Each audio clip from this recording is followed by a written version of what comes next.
Hey guys, this is Average Joe's Fantasy Football, and my name is Steve, and this is James. So we are now on to week 5, and this is our start and sit video to help you guys out. Now again, if you have not already subscribed, we're going to do this again. Hit the red button. It takes like 2 seconds. Just hit the subscribe. There's a lot of you guys watching this and just like, not so much. So let's hit it, okay? So thank you for that. Again, we're trying to get to the 100 subscriber mark. You guys have done a great job of getting us close to that 50 mark, so thank you very much.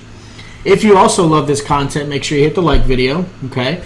And also follow us on Twitter and Instagram. We'll be able to help you guys answer any questions for your lineup, your trade questions, your waiver wire questions, who to drop, who to pick up. We're pretty much answering as fast as we can instantly for you guys so you guys don't have any delay. So again, make sure you check us out on Twitter and Instagram. In the description will be our handle for you guys. Now, before we start our Week 5 waiver wire video, I want to talk about a little bit of our stud of the week and our dud of the week. So for stud of the week, I would like to give that honor to Joe Mixon. Unfortunately, Joe Mixon played against me and crushed me, but Joe Mixon had an amazing game. He put up 44 points in our PPR league. He had 3 touchdowns, which was amazing. And if you think about it, for the first 3 games, he only had 28 points. So Joe Mixon had an amazing game this week, and there were actually a lot of standouts. If you talk about, George Kittle or OBJ, but Joe Mixon is the stud of the week. Now let's talk about the dud of the week. Everybody knows who it is. I don't even have to say it yet. Everyone's thinking about it. So Calvin Ridley, unfortunately, gets the dud of the week. 5 targets, 0 catches, and probably ruined everybody's fantasy chances on Monday Night Football. So he is absolutely a dud of the week. You can kick him in the butt if you want. He's still a great receiver, but he unfortunately flopped for a lot of you guys. With that said, let us know in the comments down below if your team succeeded. Maybe they didn't. Let us know how you guys did. Let us know if we've been able to help you guys answer those tough questions of who to start and who to sit. So that way we're helping you guys get to that victory every single week. So let's go to our quarterback start of the week, James. All right, guys, we're going to start with Justin Herbert this week versus the Saints. He's only owned in 17% of the leagues in Yahoo Fantasy Football. If you don't have him, I would say pick him up, especially I did. Matt Ryan screwed me over, so I picked him up. He's averaging about 18 fantasy points, passing over 300 yards.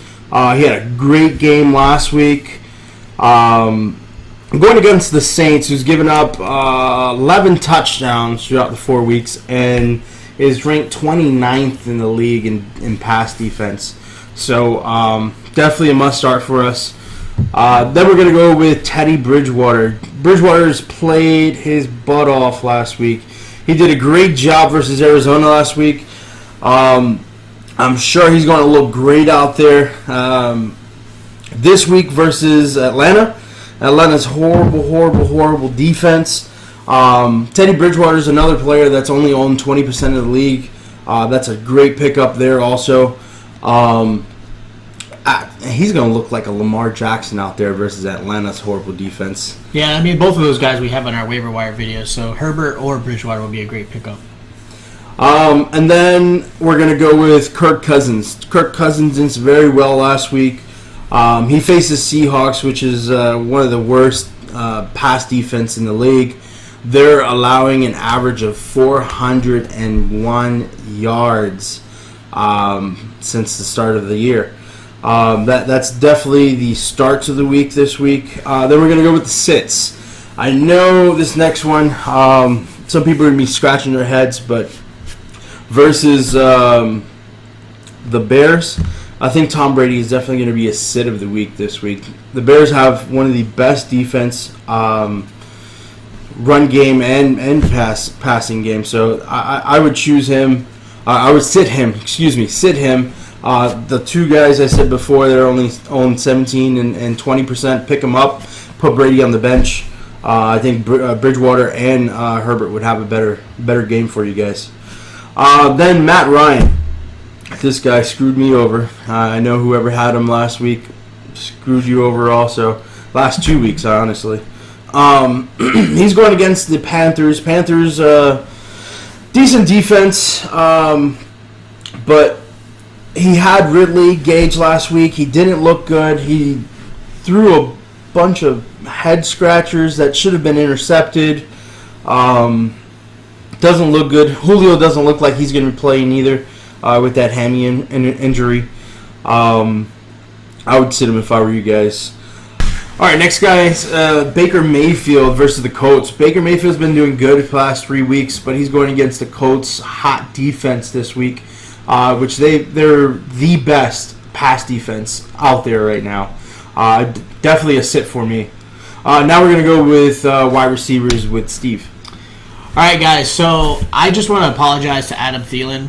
I have nothing against the guy, but every time I say he needs to be sat, he tends to have at least a good game or a great game. And last week he had a great game. So I want to give Adam Thielen the credit he deserves. More so the fact that Kirk Cousins decided to show up. So right now I've got Adam Thielen as our first start at wide receiver. Like James said, Kirk Cousins is a great start because, again, the team they're going against is Seattle. And let's be honest, there's no team worse at defense. Well, okay, let's be honest, the Cowboys are worse, but Seattle does not have a great defense, and still uncertainty around Jamal Adams as far as being played this week. So look for Adam Thielen to have an amazing week against, let's be honest, Seattle's allowed too many yards. They've had 7 100-yard receivers against them right now, so Thielen is a great, great start this week.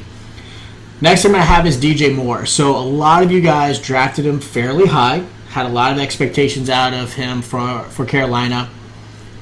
DJ Moore has not shown up. Okay, so he's somebody that if he doesn't have this turnaround game this week, this is his get-right game, he's, again, somebody you might want to consider benching, trading, dropping, whatever you want to do with him. So DJ Moore's playing against Atlanta. Joe Schmo had like 3 touchdowns last night against Atlanta. Okay, let's be honest. I think my grandmother caught a touchdown. I think everybody caught a touchdown. So Atlanta is not a great defensive team when it comes to their secondary. They've allowed the 8th most yards to wide receiver. So this is a really good game for DJ Moore to have a really turnaround game. Again, if he does not, I'd look forward to dropping him or benching him. Last guy I have for the start of the week is DK Metcalf. So this Vikings-Seattle game is probably going to be a very high-scoring game. Again, not a lot of defenses have really shown up. Minnesota is giving up the 5th most passing yards to receivers. Again, DK Metcalf, I picked him over Tyler Lockett because, again, Tyler Lockett will get the best corner. He's obviously a huge talent, but DK Metcalf is going to be the standout this week for Week 5. Now, as far as the sits go, I'm going to go with Terry McLaurin. So Terry McLaurin is going against the Los Angeles Rams. The Rams, of course, have Ramsey on the opposite side. Ramsey will be the one covering McLaurin, which gives him a challenge. And Haskins is not a stud quarterback to really kind of overcome that. So McLaurin will get a few catches. He'll get plenty of targets, let's be real. But again, I just don't trust Terry McLaurin to have the game that everyone's expecting him to have. Then I've got Devontae Parker. Devontae Parker had a great game last week. I actually ended up trading for him, and thank you. He got me 21 points. Didn't do me any good because I still went against Joe Mixon. But Devontae Parker is going against San Francisco. San Francisco is actually giving up very few yards. They're actually the 10th best against the pass. And so the fact that the 49ers are starting to get healthier, they're getting a lot of their weapons back, possibly Garoppolo's back this week. I expect more of a higher score game for the 49ers. Yes, they're going to be passing, but I just don't expect Devontae Parker to really exceed more than 4 or 5 receptions this week. So he's an absolute sit for me. The last guy I want to talk about is OBJ. So Odell Beckham Jr., yes, the same guy who crushed my Cowboys, who I just absolutely dislike. Not because I dislike him, he's sitting. The reason I'm sitting him this week is because he's going against the Indianapolis Colts. The Colts, like James said, is the best against the pass. They're one of the best defensive teams in general. They are just killing everybody. They're only allowing 130 passing yards, which is phenomenal right now. So I don't expect Odell to be the Odell of the Cowboys. He just crushed us. We have some like kryptonite with him. Odell is absolutely going to be more of a sit. Again, 4 to 5 targets, maybe 56 yards. I don't see a touchdown happening. So let's get to James with the starts for running backs. All right, so my first guy is Todd Gurley, the one that Steve gave up for. Hey, I'll never start him. It's okay. Yeah. Anyways, Todd Gurley versus the Panthers. Atlanta's finally using Todd Gurley like he should. A lot of goal line touches. Panthers is second worst running defense in the league. Look for Atlanta to start using him even more and more. He's definitely a good option this week. David Johnson versus Jacksonville. He's finally playing a team in his favor. He's played against a lot of very good defenses. And Jaguars have just let Joe Mixon run 181 yards from scrimmage. So look for David Johnson to get some good work in. And thankfully, Bill O'Brien's gone. If you're like anybody else, I'm sure everyone agrees he needed to go. So this Romeo Crennel is now interim coach. There might be some sparks, so look for the Texans kind of turn it around this week. For sure. Then Devin Singletary versus the Titans. Titans are in the bottom 10 versus the run. Look for Singletary to have another great game like he did last week. And I would tell you to have a backup plan if you're going to start him, just because the Titans, just in case the game gets postponed. The Titans have been dealing with some COVID issues, so have a backup plan if you're going to start Singletary, just in case. Then we're going to go into running back sits of the week. Miles Sanders. Miles Sanders haven't had a 100-yard rushing game at all since he came back from injury. Then he's going against Steelers. Steelers defense looks very, very good. It's too tough of a matchup for me to start him. Then we're going to Darrell Henderson versus Washington. A lot of you own him right now. I think it was like 92% of Yahoo Fantasy Football Leagues own him. A lot of you guys have started him. He had, one, maybe two decent games, but that backfield has been playing hot potato, and it's a good backfield to stay away from. Unless something comes up with injury with one or the other, I would stay away from that backfield and stay away from Darrell Henderson for sure. They're going against Washington, which Washington's run defense is decent. Then Mark Ingram, same thing. Mark Ingram, a lot of you own him, a lot of you start him. He hasn't produced anything. I believe a little less than 30 points so far this year in fantasy. It's a guy to stay away from. If you can afford to put him on the bench until the Ravens decide to use him, do that. I know in our league, in two of my leagues, he's been cut on the waiver list. So if you have him, I won't put him in until the Ravens figure something out with him. But Lamar Jackson's running the ball, passing the ball, so guy to stay away from. All right, Steve with tight ends now. So guys, the tight end position, of course, can be a very tough and difficult one to have. So for our start of the week, I have Jonnu Smith. So Jonnu Smith right now is playing against Buffalo. They also had, I guess you can sell the normal bye week, but they had a bye week to kind of get healthy, get right, really game plan against the Buffalo Bills. Buffalo has played an amazing game.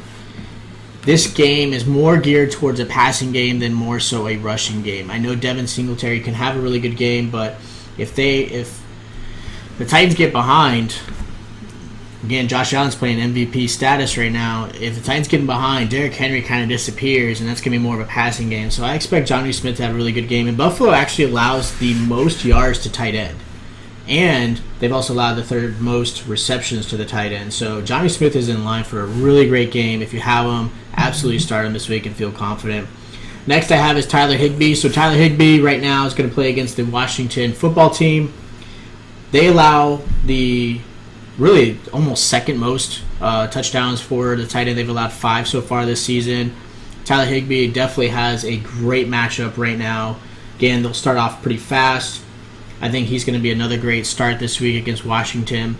Last guy I have for the start of the week is Mo Alley-Cox. We talked about him about a week ago in the waiver wire. He has 100 yards receiving or he has a touchdown. Phillip Rivers absolutely loves him. Jack Doyle's pretty much just been disappeared in that offense.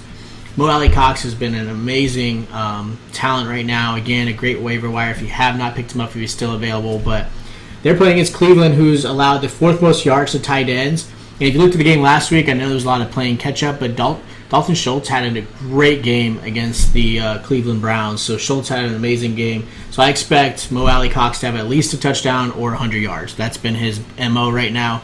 Trust in him.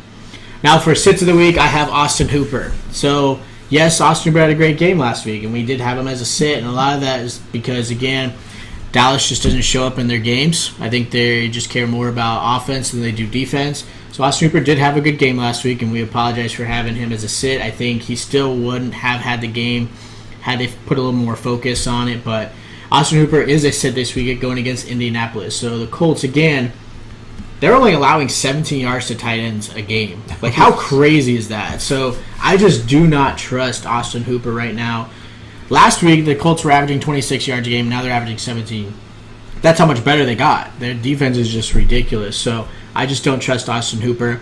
Next tight end is Zach Ertz. I know he is the only tight end for the Philadelphia Eagles because of Goddard being out. But if you watched the game last week, I think he had, 5 receptions and maybe -6 yards? Okay, maybe not -6 yards, but let's be real. His average per catch right now is just horrible. Carson Wentz isn't even looking at him, and Zach Ertz right now is kind of showing his age. And I think that's what they were hoping Goddard would be, and that's why that whole contract situation kind of occurred over the offseason. So I just don't trust Zach Ertz right now. I would feel more confident possibly trying to trade him when he's a little bit still of a reliable tight end, or, again, benching him this week. And, again, Pittsburgh is one of those teams that have a really good defense. They're the 10th best against the tight end, so I just don't trust Zach Ertz at all.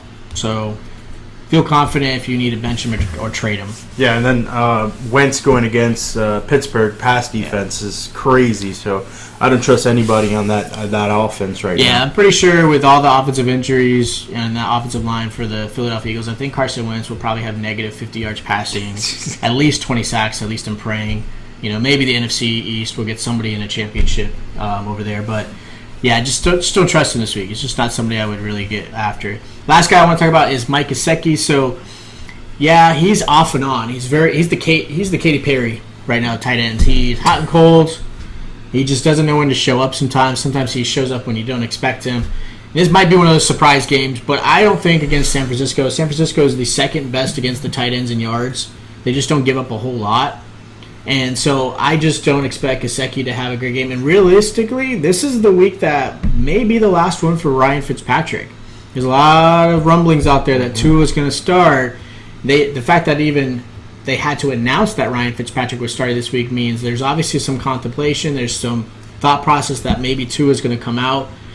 And that might change that whole offense. But right now, Mike Gesicki is an absolute sit this week. So I want to see Tua too.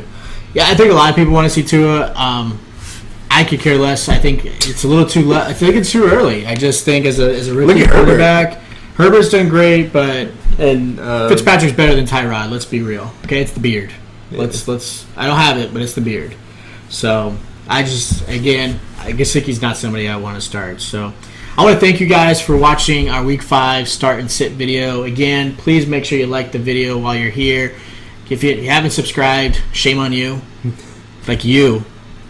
Come on, dude. Just hit it. It's simple. Help support this channel and help us grow this content for you guys. Yeah, right there. We like it. So, again, please let us know in the comments below if you agree or disagree with what we've said this week for our start sits. Maybe there's some other players you want to kind of share around the football fantasy world. Let us know who you think would be a great start or sit. Again, let us know in the comments below how your team did, if we've been able to help you guys get some wins. If we haven't, then, okay, maybe don't comment. I'm not saying, but just saying. So, again, I want to thank you guys for this video. Follow us on Twitter and Instagram. Descriptions down below for our handles. And have a great night. Thanks, guys.